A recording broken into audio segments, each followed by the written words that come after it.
Don't stop making memories. Won't let life get at me.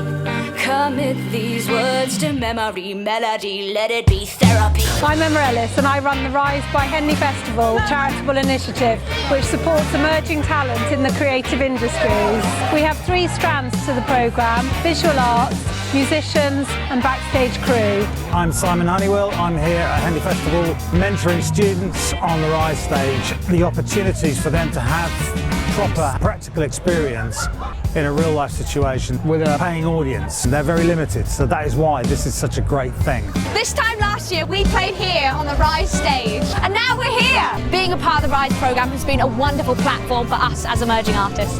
My name's Conrad Clark. I'm one of the Audi High Rise sponsored artists this year. I'm Katya. I'm a singer, songwriter and producer. My name's Lucas and I am the lighting operator for the jazz tent here at Henley. I've worked on a wonderful car vinyl, a big commission piece, and had some great mentoring as well. I'm so grateful for the platform it's given me, and it's meant that I've got to meet lots of really helpful industry contacts. We get to work alongside seasoned professionals in an industry that is kind of hard to break into at times. It's really a one-off opportunity that I would recommend to anyone. Henley Festival!